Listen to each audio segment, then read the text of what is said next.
built in Eastern Michigan, beautifully here in Central Michigan.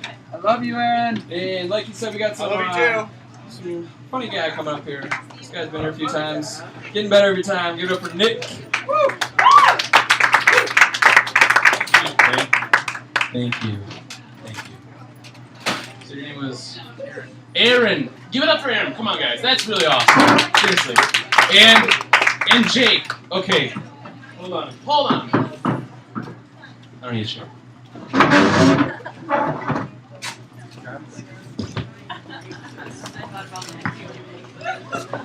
You're gonna feel the view there. Huh? You're gonna feel the view there. It's not that. Oh, shoot. Shoot. Alright, please again, guys, give it up for Jake and his music. Please, seriously, that is great music. It takes a lot of balls to come up here and do that. Okay? And I say that because recently for spring break, I went to the lovely, sunny, beautiful Chattanooga, Tennessee. You know, it's warm, but it's still like 50 degrees, so you still need a sweater. And so I'm down in Chattanooga, and I like to get up in front of people, and I like to talk. It's a good thing I'm going to become a teacher. But anyways, I say give it up for Jake, please, because I went down to a coffee shop, and I actually did some slam poetry down in that coffee shop. And before me, one of the acts was another man who performed, how would you call your music? I don't even know. He doesn't even know. So, screamo metal. Can we say that? Yeah. So, something like Jake did, screamo metal. I witnessed another man do a fantastic attempt at this. However, it really hurt me when I first saw him come onto the stage because I'm there with my father. My father's 50, so this is like new to him. And I'm here with my dad's friend who's also he's on work in Tennessee. And my dad's friend, his co-worker, they've never heard screamo metal before. Okay? If you're new to the scene, you need to understand that. And it's a little hard to understand at first. It's a very interesting form of expression. But when this man got up there, and forgive me, I don't remember his name, but he tried very hard. But when he got up there, and immediately when he started singing, I looked over to my dad, and I looked over to my dad's friend, and I just went, oh, they're not going to understand this. Oh, no. No. And I felt so bad because, as we all know, things are going on in the Supreme Court today about marriage equality. And yes, please,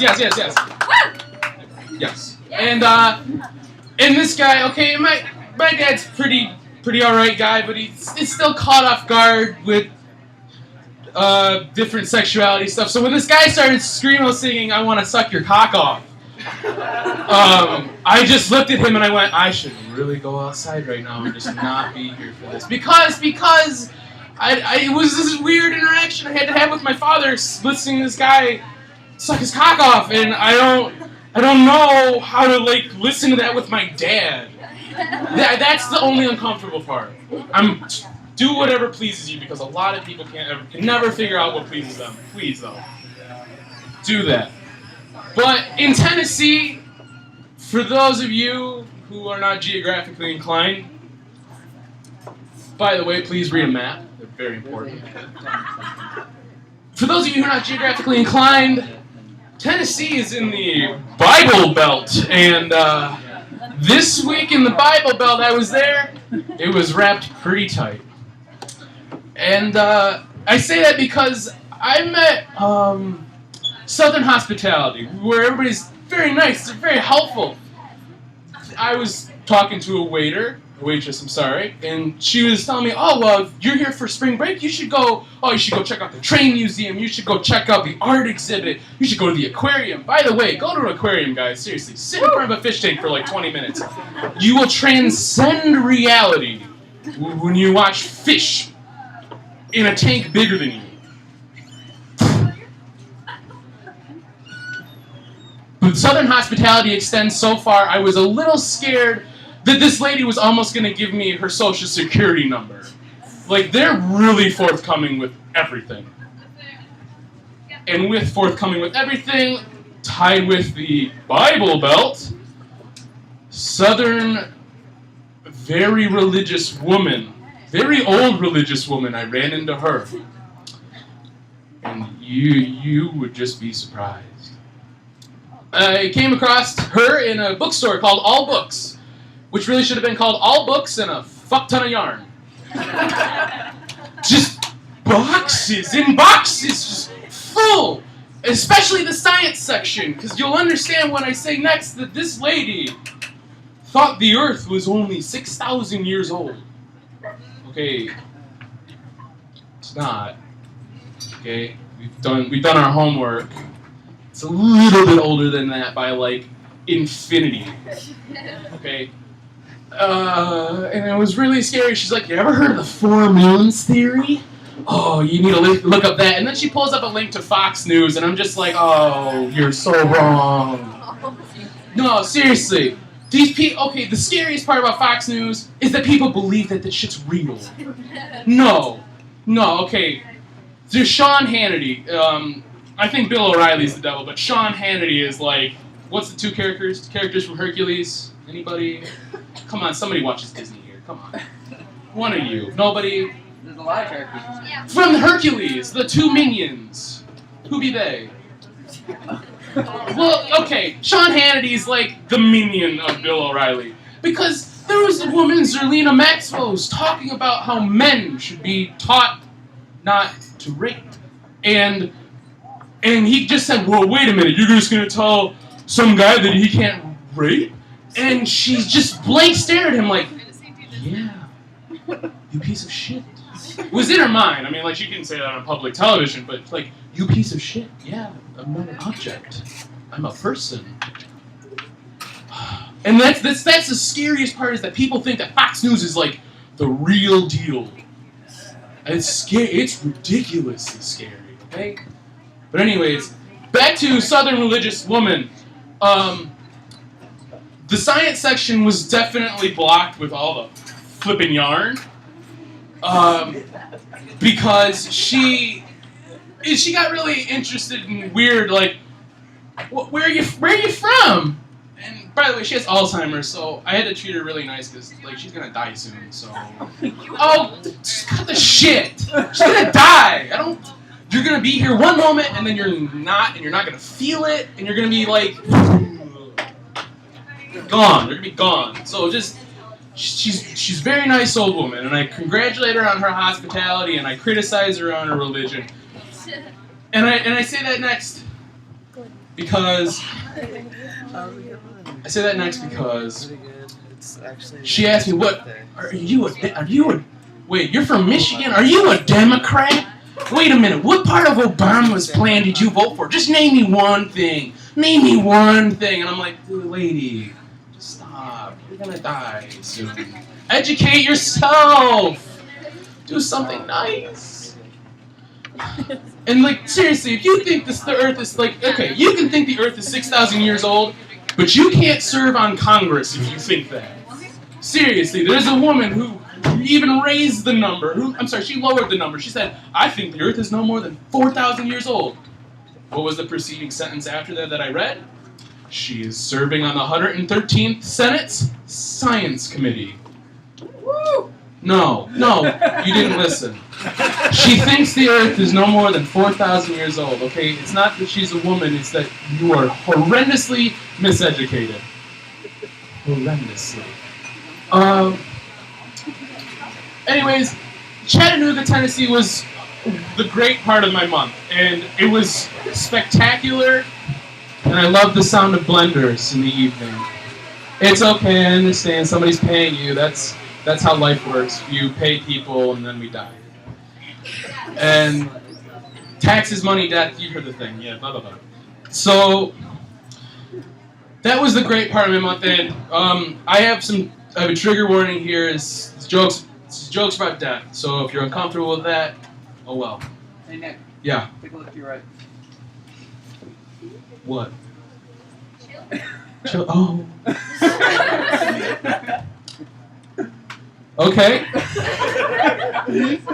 Well, it's not like really graphic stuff, but now I can't swear.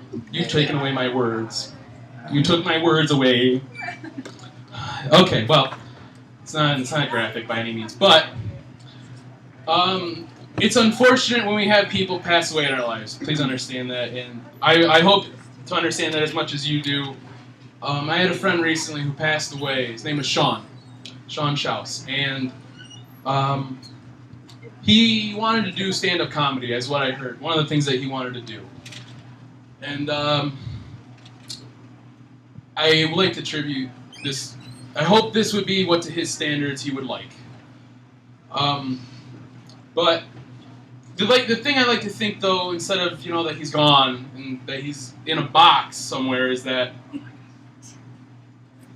we spend time into other people. Okay, this interaction, 30 minutes. Yeah, 30 minutes, Ryan. Yeah, about 30 minutes. I've given you 30 minutes of your time, and you're giving 30 minutes of somewhat of your divided attention. So thank you. And that's how we interact. We give people time, and I like that remembrance that Sean gave me 2 years of choir. 2 years that every day that we were there together, that he would give that time to me, and I appreciate that. And for all the bad stuff that Facebook gets, all the flack that Facebook gets, I was able to keep in touch with him. And that's something that I'll have to look back at and I'll have to remember from a while from now. But there's some values I'd like to question, though, and that comes in the form of a story of getting to the funeral.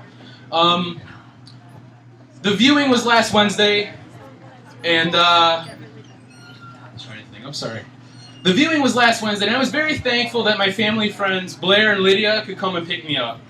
Our parents know each other. My sister and Blair did Girl Scouts together. I'm really thankful for that. However, it comes to a point where I was not comfortable with them driving. But I'll get there in just a second, because first let me explain to you that Blair and I both knew Sean. So this is very important to us to be at this funeral. Okay? Very important for us to be at this funeral. Divided attention. Thank you. Appreciate it. So on the way down to this funeral, I hadn't been sleeping right for the past couple days. It hit me hard. Sean was only 22. And I fell asleep in the car, and I'd woken up and I saw that it was our off-ramp exit, and I'm like, okay, cool. Well, I'm thinking logistically, and I think out loud to Lydia, who's driving. She's 2 years younger than me, by the way, if I haven't stated. So she's never met Sean. She has zero interest in going to the viewing. And for a bit of understanding, I can get that. But I tell Lydia, so how about we drive you to your house, drop you off since you're not going. Blair can get ready, and then I'm looking at Blair now. Blair can drive me to my house, and then we can go to the viewing and have as much time as we need. Because that's what a funeral is for us, and you know that. And so the words that come out of Lydia's mouth next are some of the most audacious I've ever heard. I told Lydia that, okay, what are we gonna do? How are we gonna go around? I think that's the most logistical speaking way to get to the funeral the fastest. That was at least my intent, as well as Blair's, I had imagined, at least. And Lydia says, well, you know what today is? Sorry. You know what today is? In respect to last Wednesday. Can anybody guess? It's really not important. Anybody have any guesses? You were wrong. Sorry. Nice try. No, I'm serious, then you're also wrong, because that was not spring. Sorry, that was not spring. Well, yeah, they lied. But Lydia tells me that, well, you know what today is? Dairy Queen's giving out free ice cream cones. And I start getting like jittery, and I look over her and she says, Yeah, I'm gonna go get one. And I knew she was gonna say what she did, and I was like so furious. She said, yeah, today's Dairy Queen's free cone day. I'm gonna go get one. Right now. Are you serious? Do you need to get an ice cream cone before you take me to the funeral? You piece of crap. Why do you need to feed your flippin' face before we need to go to a funeral? Have you no values whatsoever? Have your parents instilled nothing unto you? Like, how? How do you do that to somebody? Like, oh, well, your friend's dead, but I need an ice cream cone, so fuck off. How do you do that to somebody? Anybody have any answers? Because I'm not coming up with any. Yeah, that's what I thought. Was not. This is so ridiculous that she went and got an ice cream cone before the funeral. Like a 20-minute detour to get to flippin' Dairy Queen. Okay? 20 minutes to get there. That's a sixth of the way to home. You understand that? It's a sixth of the way back to Commerce, Michigan. And she's like, well, I need an ice cream cone right now, so I'm going to go get it. And I looked at her, I'm like, do you need to get this flippin' ice cream cone right now? She's like, well, that's what you get for me driving. And I was about ready to pull out all the change in my pocket and throw it at her and just say, another time. Literally any other time in the world except for my friend's funeral. You piece of crap. You piece of crap. How can you do that? Like, oh my God. It's ridiculous. And I hope that you've at least gotten the fact that, okay, don't go get flippin' ice cream before your funerals, okay? And I was told that when she dies one day, I should go get ice cream and just sit there in the ice cream parlor and not go. Just in spite. And I'm thinking about it. I'm thinking about it.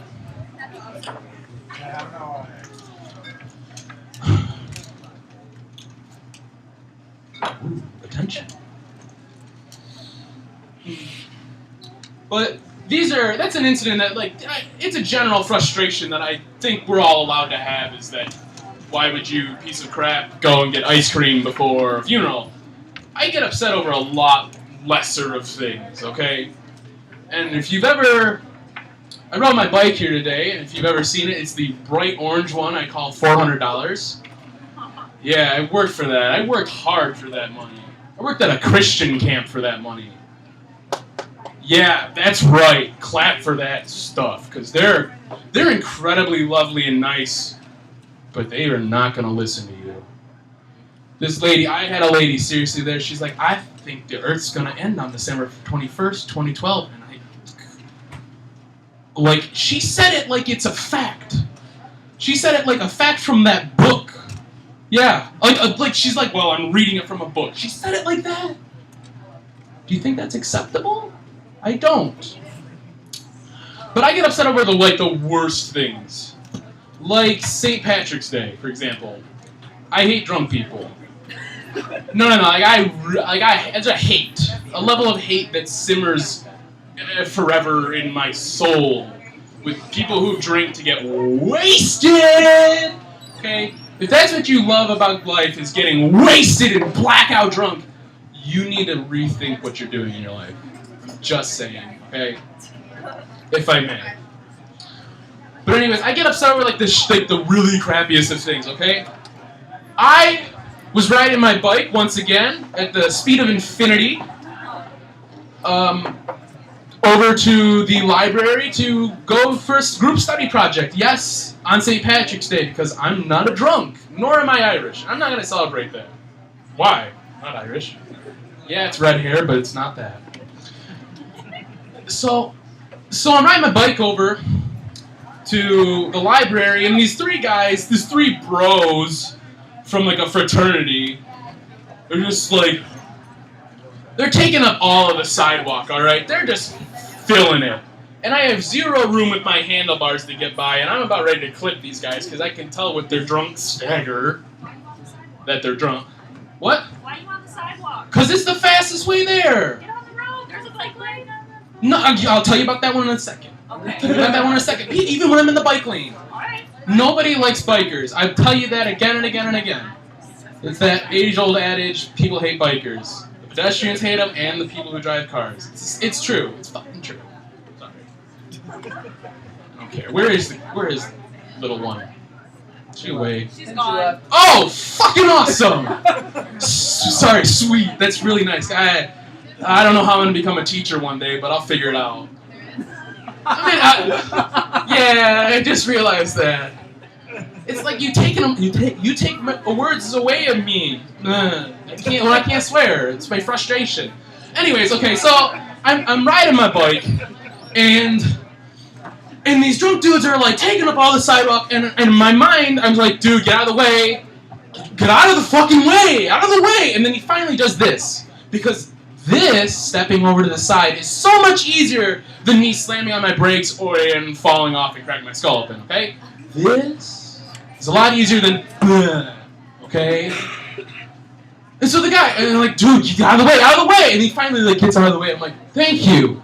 And then he does this. And I swear to God, I almost hit the fucker. I almost hit the fucker. I'm serious. You're asking for it then. If you jump in front of a bike, it's like jumping in front of a fucking car. Okay, well, not exactly, but you're still gonna get hurt. What level do you think? I'm invincible. And you're gonna get hit by a bike. What level of drunk is that? Anybody? Anybody? I can't think of one. Never been that drunk. And I can't believe that guy, okay? I really can't. And so, okay, and now, what you said, ma'am, about riding on the road, okay? And then I tried riding on the road, okay? I really have. And then I decided not to give a shit because people are just going to do that forever. Because no one understands bikers. We are a lone group. Sad songs. Mike, write me one, please. You want me to write you a song? Yeah, about me riding my bike and I'm sad because no one understands it. Yeah. I'll try. Yeah. Well, get to it. So I tried riding on the road, okay, and I'm gonna set down a situation for you. I am riding my bike west. Campus Apartments and Moore are the buildings opposite of me. Campus Apartments are on my left. Moore is on my right. I'm traveling west, and it's right near the EHS intersection. And if you don't know where I'm talking about, you need to pick up a fucking map. Like, if you can't tell directions, if you can't tell what direction you're facing right now, there's a problem, okay? But anyways, so I'm riding all the way down, and I'm going at the speed of infinity because I have to go to English class, and you have no idea how important that is to this English teacher here, okay? I need this to pass. I can't fail this. So I'm going at the speed of light, and everybody else realizes that, oh, this kid's going really fast. I'm going to step back off the sidewalk and through the intersection and let him go. They understood that it is more important for me to be going and you not get hit than it is for you to get where you're going. They don't understand that. And so, everybody at the crosswalk saw that and stopped, except for one person. You know what they were doing? Like what all of you do, like what you're doing right now in front, you're on your phone. Yeah? Yeah. You got a problem with that? I don't have a problem with that. I hope you're telling people about this. But she was on her phone. Okay, that's understandable. You probably don't like what I'm saying. I don't care. But she's walking in front through a crosswalk on her phone. Okay? I did a study for a class. I did research on this shit. I had to do research so that people couldn't Okay, I'm sorry. I had to do research, and I checked to see who looked both ways on the crosswalk. How many people did versus how many people didn't. I had to throw that test away because so many of you don't look. Like 0 of you. Okay. Like 60 people out of like 300. 60 people looked both ways at the intersection at the fastest time, like noon, on like a Wednesday, okay? Like it's the busiest time of the week, alright? So this girl is clearly not looking, and she's and she's walking through this intersection. She doesn't see me, and I start slamming on my brakes, okay? And Okay, and I'm really glad I tightened my brakes this morning because I slam on my brakes and I stop right in front of her. She walks into me and she just goes, "Oh my God, how dare you?" And I'm like, "How dare I? You're the one walking through the intersection on your phone. Are you gonna do that? Are you really gonna tell me that you were on your phone and it's my fault? It's my fault that you were on your phone. I don't quite see that. I'm really sorry for that. I don't understand that. Okay? How much time do I have left, Ryan? 3 minutes. Okay, well, you know what, guys? You know what? It about scared the shit out of me when I almost ran into her, though. I really did. And I never thought I would ever have this story to tell, but it's the story that I'm so glad I have to tell. It's a quick 1-minute story. I had a roommate come out of the shower one day, and he said to me, "Nick, whatever you do, you cannot ask me, but I owe you a new bath mat." Yeah. Okay, well, I'm a curious motherfucker. What's the first question I'm going to ask? Why do I need a new bath mat? Okay. Get a load of this. He got diarrhea in the shower so fast he couldn't make it to the 2 feet to the toilet. 2 feet. And he shit all over the rug. All over. It's just... I'm so glad he folded it up and put it in like a trash bag because the smell is like worse than cooking grease. And if you've never smelled cooking grease, you'll throw up the first time it happens to you, okay? The first time, I swear to God, cooking grease, you'll throw up. Car grease, too. And I'm so flabbergasted because I was talking to my friend Scott and I told him, I have never been in a situation where I had to shit so bad. It went through me in a second. Like, oh, I gotta go. And it's gone. I've never had that happen to me. There's like a serious medical problem with him. But I'm not going to tell him that because I don't care. But anyways, I thank you all very much for coming out tonight. And I just want to leave you with a little story. I don't want to take up too much more time of whoever's performing next. But like I said, this was in tribute to my friend Sean. And the last thing I ever got to say to him was, stay safe and warm. And I extend that to you because I appreciate the time that you've spent into me. What? Yeah, I appreciate your somewhat divided attention. It's okay. It's all right. It's okay. So I tell you guys to stay safe and warm. Please do. I thank you for your time and good night.